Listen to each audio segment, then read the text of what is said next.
kebaikan-Mu, Yesus. Ku bersyukur atas kasih setia-Mu, atas kasih setia-Mu. Shalom semuanya. Pada tanggal 4 September 2024, gereja kita GBI Jalan Jenderal Gatot Subroto berumur 36 tahun. Haleluya! Dimulai dari kebaktian perdana kita pada tanggal 4 September 1988 di Gedung Karsa Pemuda Senayan, Jakarta, dengan jemaat sekitar 400 orang. Sekarang sudah berkembang menjadi sekitar 1.100 gereja dengan jemaat lebih dari 300.000 orang, baik di dalam maupun di luar negeri.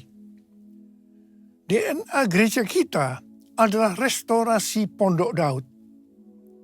Kisah Para Rasul 15 ayat 15-18 berkata, hal itu sesuai dengan ucapan-ucapan para nabi seperti yang tertulis, kemudian aku akan kembali dan membangunkan kembali Pondok Daud yang telah roboh.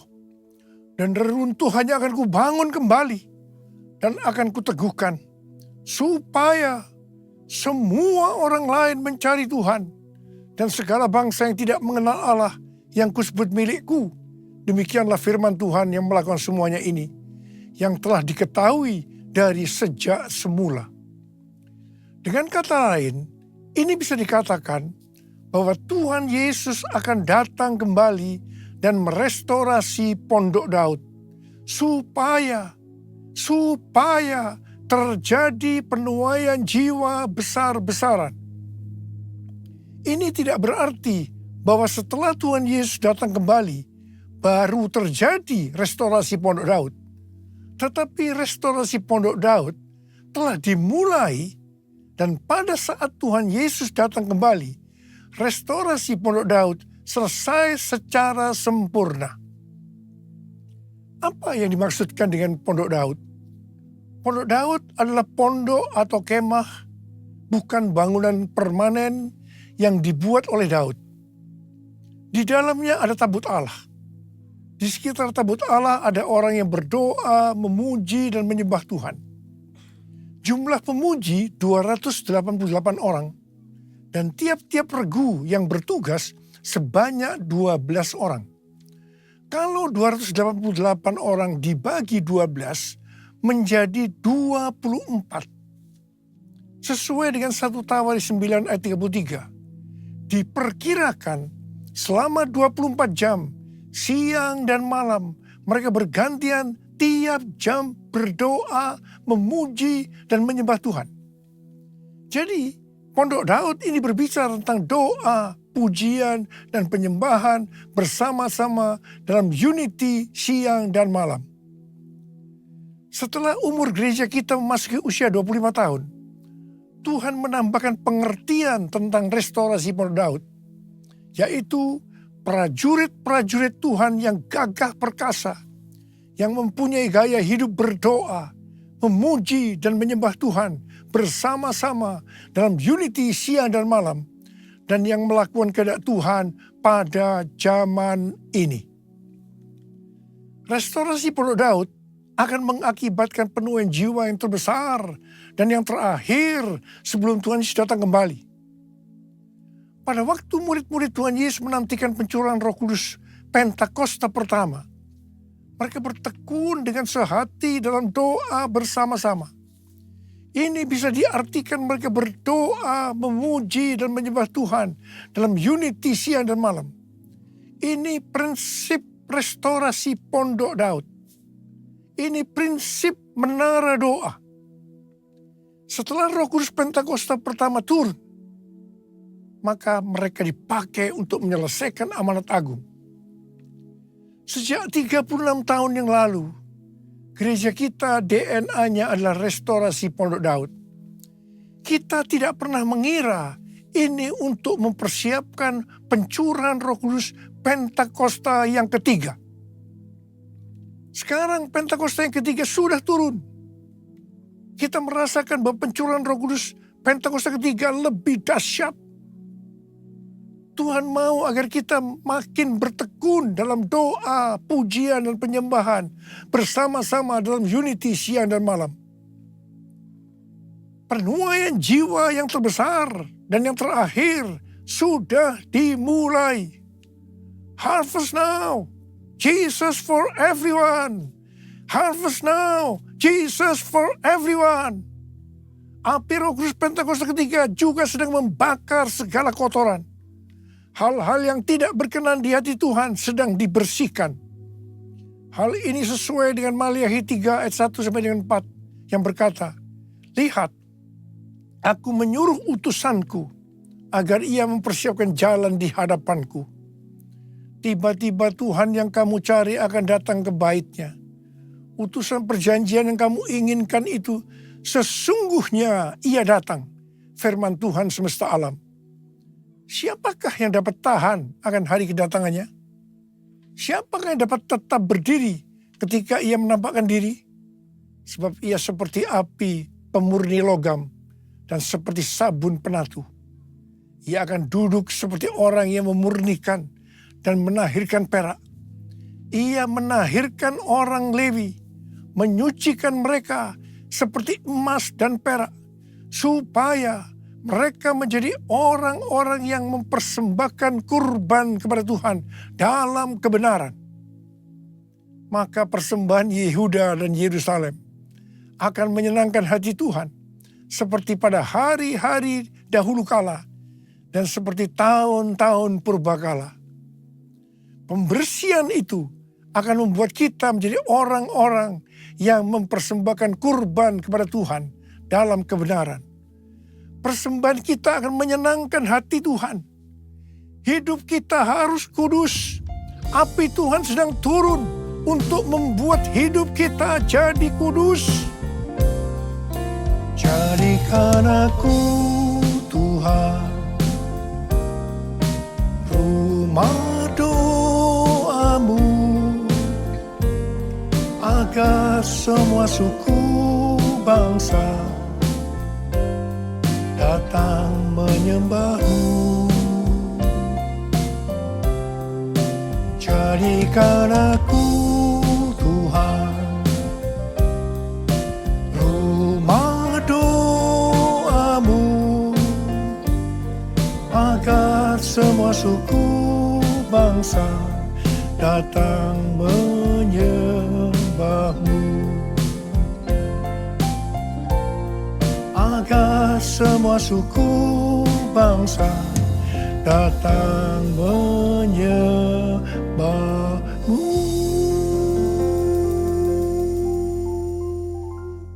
Perjalanan rohani kita sampai dengan tahun 2033 untuk menyelesaikan amanat agung bisa digambarkan seperti perjalanan bangsa Israel memasuki tanah Kanaan atau tanah perjanjian di bawah pimpinan Yosua.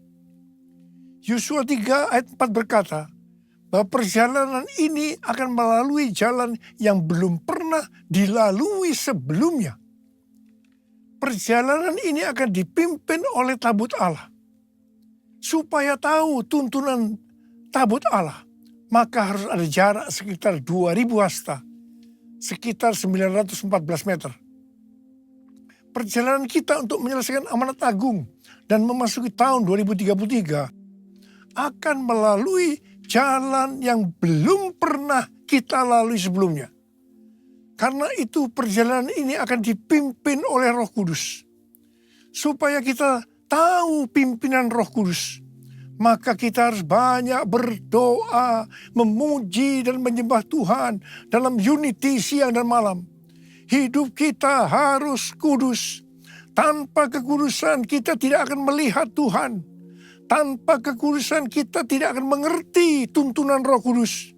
Yang percaya katakan amin. Tuhan memberikan tuntunan kepada kita seperti yang ditulis dalam Yesaya 43 ayat 18 sampai dengan 21. Janganlah mengingat-ingat hal-hal yang dahulu.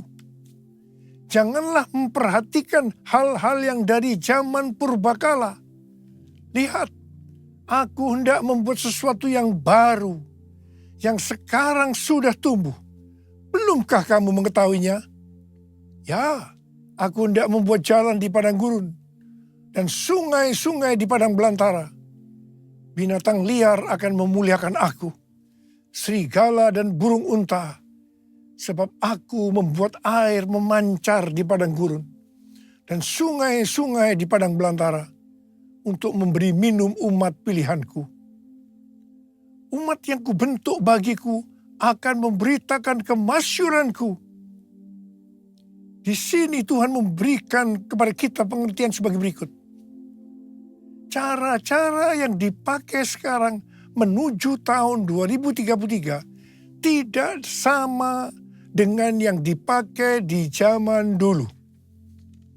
Sebenarnya Tuhan sudah menunjukkan kepada kita caranya. Hanya kita belum mengerti sepenuhnya.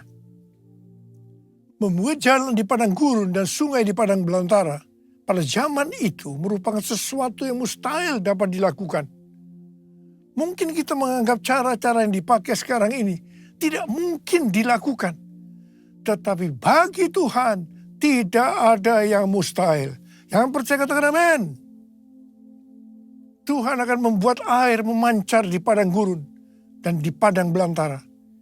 Jadi di tengah-tengah kegelapan yang menutupi bumi dan kekelaman menutupi bangsa-bangsa, justru Tuhan akan mencurahkan Roh Kudus-Nya yang akan memenuhi umat pilihannya. Ini akan membuat semua bersuka cita dan umat Tuhan akan memberitakan kemasyuran Tuhan. Umat pilihannya akan menyelesaikan amanat agung. Haleluya! Untuk menyelesaikan amanat agung sampai dengan tahun 2033, kita harus memfokuskan diri kepada 3 hal. Yaitu yang pertama, tahun 2033. Yang kedua, harvest now. Yang ketiga, Jesus for everyone. Jesus for everyone. Jesus for everyone. Jesus for everyone. Jesus for everyone. Jesus for everyone. Jesus for everyone. Jesus for everyone. Jesus for everyone. Haleluya. Tanggal 3 sampai dengan 5 Juli 2024 di SICC diadakan konferensi Everyone Asia, Reaching Every Person on Earth. 6 generasi semua hadir, yaitu generasi silent, baby boomer, X, Y atau milenial, Z, dan generasi alpha. Saya waktu itu bertanya-tanya kepada Tuhan, Tuhan, bagaimana cara untuk membuat mereka semua dapat mengerti pesan-pesan Tuhan? Karena umur mereka dari di bawah 15 tahun sampai dengan di atas 80 tahun. Saya bertanya-tanya kepada Tuhan berulang-ulang. Dan akhirnya Tuhan berkata kepada saya, itu bukan urusanmu, tetapi bagianmu melakukan yang aku suruh kepadamu. Saya jawab, ya Tuhan. Tetapi saya terus berpikir, bagaimana supaya menyatukan mereka? Terakhir, baru saya diberikan pengertian bahwa yang menyatukan mereka adalah doa, pujian, dan penyembahan bersama-sama dalam unity siang dan malam. Haleluya! Sesuai dengan yang tertulis dalam Yesaya 60 ayat 1 sampai dengan 7. Yang mengatakan bahwa sebab sesungguhnya kegelapan menutupi bumi dan kekelaman menutupi bangsa-bangsa. Tetapi terang Tuhan terbit atasmu, dan kemuliaannya menjadi nyata atasmu. Sebab itu bangkitlah, menjadi teranglah, sebab terangmu datang dan kemuliaan Tuhan terbit atasmu.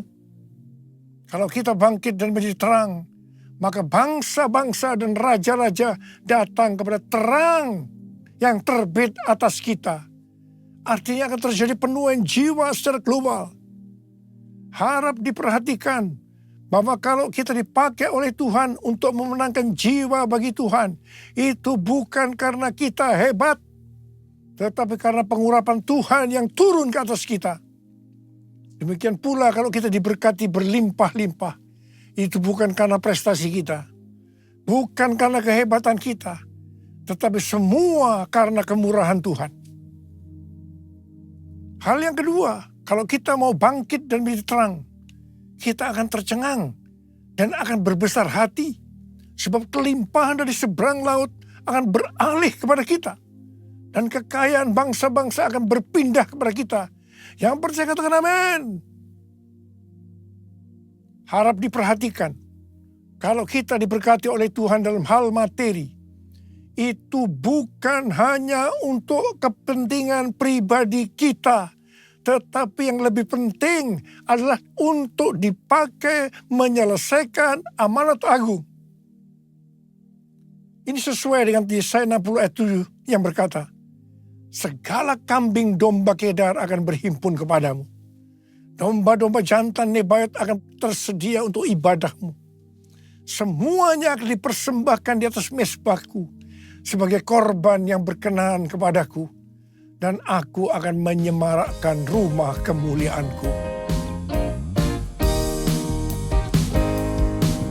Bangkitlah, terangmu sudah datang. Bangkitlah, terangmu sudah datang.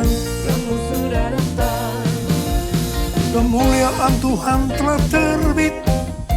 Kemuliaan Tuhan telah datang. Kemuliaan Tuhan telah terbit atasmu, atasmu, atasku. Bangkit dan jadi teranglah, artinya kita harus berbuah. Tuhan Yesus berkata dalam Yohanes 15 ayat 1-2, akulah pokok anggur yang benar, dan Bapakulah tukang kebunnya. Setiap carang padaku yang tidak berbuah dipotongnya, dan setiap carang yang berbuah dibersihkannya, supaya ia lebih banyak berbuah. Carang yang tidak berbuah dipotong, jatuh ke tanah, menjadi kering, kemudian dikumpulkan orang, dan dicampakkan ke dalam api, lalu dibakar. Jadi, kalau kita tidak berbuah, akibatnya akan dimasukkan ke dalam api neraka. Jangan sampai tidak berbuah. Waktu Tuhan Yesus memberikan perumpamaan tentang penabur benih, dikatakan ada benih yang jatuh di semak duri. Semak duri ini akan semakin besar dan menghimpit tanaman itu sehingga tidak berbuah. Ini menggambarkan orang yang mendengarkan firman, lalu kekhawatiran dunia, tipu daya, kekayaan, dan kenikmatan hidup menghimpit firman sehingga tidak berbuah. Tuhan Yesus dengan tegas memberitahu kepada kita bahwa faktor utama yang menyebabkan orang percaya tidak berbuah adalah kekhawatiran dunia, tipu daya, kekayaan, dan kenikmatan hidup. Ini adalah tipu daya si iblis. Hal ini banyak dialami oleh orang Kristen. 1 Timotius 6 ayat 6-10 berkata, memang kesalehan itu kalau disertai rasa cukup memberi keuntungan besar. Sebab kita tidak membawa apapun ke dalam dunia dan kita pun tidak dapat membawa apa-apa keluar. Asal ada makanan dan pakaian cukuplah. Namun, mereka yang ingin kaya terjatuh ke dalam pencobaan, ke dalam jerat, dan ke dalam berbagai nafsu yang hampa dan mencelakakan, yang menenggelamkan manusia ke dalam keruntuhan dan kebinasaan. Sebab akar segala kejahatan ialah cinta uang, dan karena memburu uanglah beberapa orang telah menyimpang dari iman dan menyiksa dirinya dengan berbagai duka. Karena itu Tuhan Yesus berkata, bangkitlah, jadi teranglah. Artinya kita harus berbuah. Tuhan Yesus berkata, kalau kita tinggal di dalam Dia dan firman-Nya tinggal di dalam kita, maka kita akan berbuah.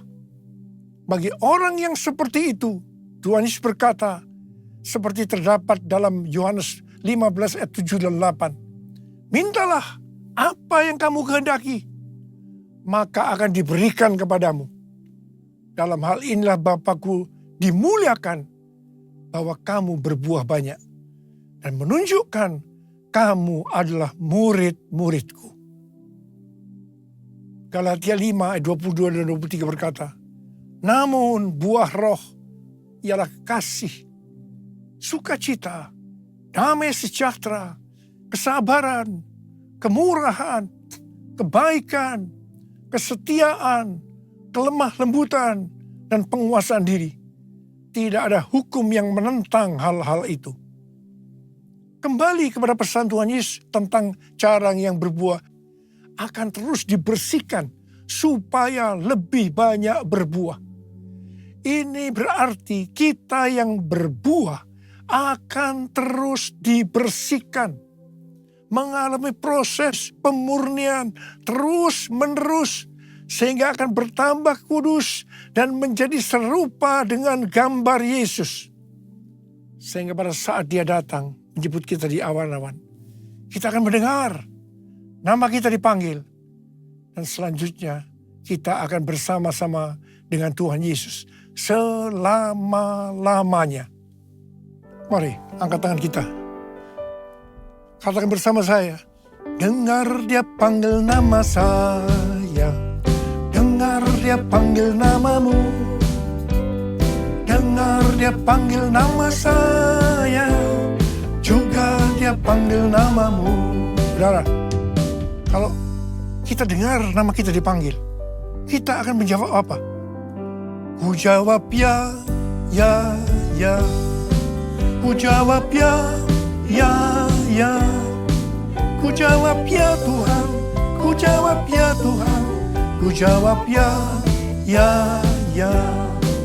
Ku jawab ya Tuhan. Ku jawab ya Tuhan. Ku jawab ya, ya, ya.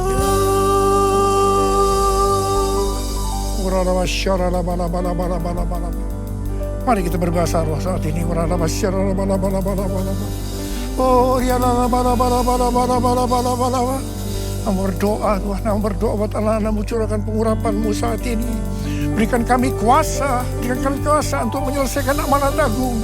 Berikan kami kuasa untuk menyelesaikan amanat agung. Terima pengurapan Tuhan. Terima. Jesus for everyone. Jesus for everyone. Jesus for everyone. Jesus for everyone. Jesus for everyone. Jesus for everyone. Jesus for everyone. Jesus for everyone. Jesus for everyone. Jesus for everyone. Jesus for everyone. Haleluya.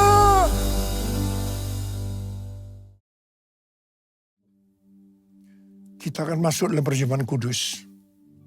Kita akan mengingat ayat ini. Sebab setiap kali kamu makan roti ini dan minum cawan ini, kamu memberitakan kematian Tuhan sampai Ia datang. Perjamuan kudus adalah perjamuan Tuhan Yesus sendiri. Setiap kali kita masuk dalam perjamuan kudus, Tuhan Yesus selalu berkata, biarlah ini menjadi peringatan akan aku. Karena itu mari arahkan hati kita kepada kebaikan Tuhan. Supaya kita lebih mengasihi Tuhan Yesus. Supaya kita lebih mengasihi satu dengan yang lain. Mari tundukkan kepala. Bapa, siapakah kami sebelum kami mengenal Engkau? Kami semua orang berdosa. Upah dosa adalah maut, mati. Tapi Engkau yang tidak berdosa telah dijadikan dosa oleh karena kami. Engkau harus turun dari sorga mulia, mati, ganti kami dengan penderitaan yang luar biasa. Sungguh Tuhan, kalau kami ingat betapa baiknya Engkau ya Aba. Engkau jadikan kami sebagai anak-anak-Mu. Engkau berkati, Engkau tuntun, Engkau bela, Engkau lindungi kami, Engkau sembuhkan kami. Engkau tegur juga kalau kami salah ya Tuhan. Itulah Engkau ya Aba. Engkau ya Aba. Terima kasih. Terima kasih, terima kasih, terima kasih. Tuhan akan memberkati kita semua melalui perjamuan kudus. Tapi Tuhan mau kita makan dan minum dengan cara yang benar. Karena itu masing-masing lihat keadaan diri. Introspeksi. Jangan menyimpan dosa. Kalau ada dosa yang diingatkan oleh Tuhan saat ini, langsung minta ampun. Selesaikan sebelum kita masuk dalam perjamuan kudus. Supaya diberkati oleh Tuhan. Kau melihat anak-anakmu yang saat ini sedang menyelesaikan segala sesuatu dengan Tuhan. Ampuni Tuhan, ampuni kami. Ampuni ya Tuhan, ampuni. Layakkan kami untuk masuk dalam perjamuan kudus. Bapa, terima kasih. Terima kasih. Kami akan masuk dalam perjamuan kudus dengan hati yang penuh ucapan syukur. Dalam nama Yesus kami berdoa. Amin. Mari, angkat roti di tangan kanan kita tinggi-tinggi. Sebab apa yang telah kuteruskan kepadamu telah aku terima dari Tuhan. Yaitu bahwa Tuhan Yesus pada malam waktu ia diserahkan mengambil roti. Dan sesudah itu ia mengucap syukur atasnya. Dia memecah-mecahkannya dan berkata, inilah tubuhku yang diserahkan bagi kamu. Perbuatlah ini menjadi peringatan akan aku. Sudah dikasih Tuhan, bukankah roti yang kita pecah-pecahkan ini adalah persekutuan kita dengan tubuh Kristus. Mari kita makan dalam nama Yesus.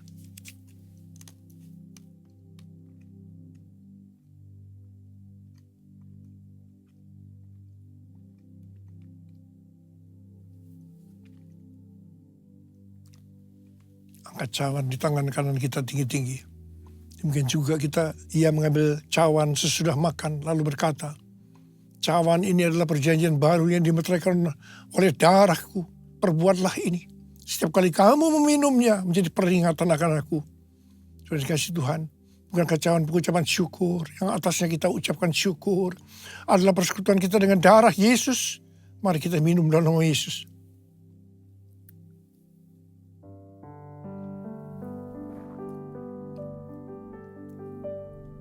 Angkat tangan kita di depan Tuhan.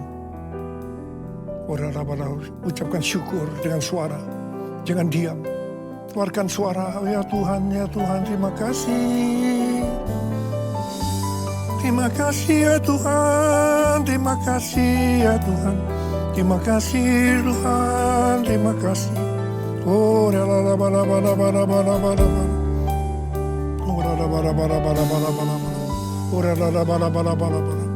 Oh, raba-raba kau melihat Tuhan anak-anakmu.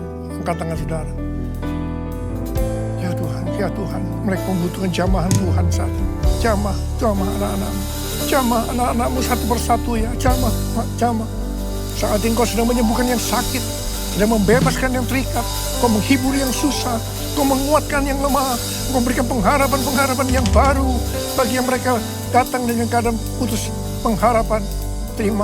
Terima kesembuhan, terima.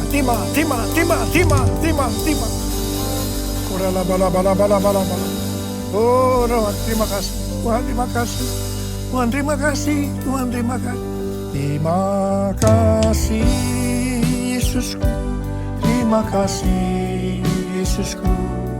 Puji syukur hanya bagi Tuhanku. Terima kasih, Yesusku. Terima kasih Yesusku, puji syukur hanya bagi Tuhanku. Terima kasih Yesusku, terima kasih Yesusku, puji syukur hanya bagi Tuhanku. Terima kasih Yesusku, terima kasih Yesusku, puji syukur hanya bagi Tuhanku. Puji syukur hanya bagi Tuhanku. Puji syukur hanya bagi Tuhanku.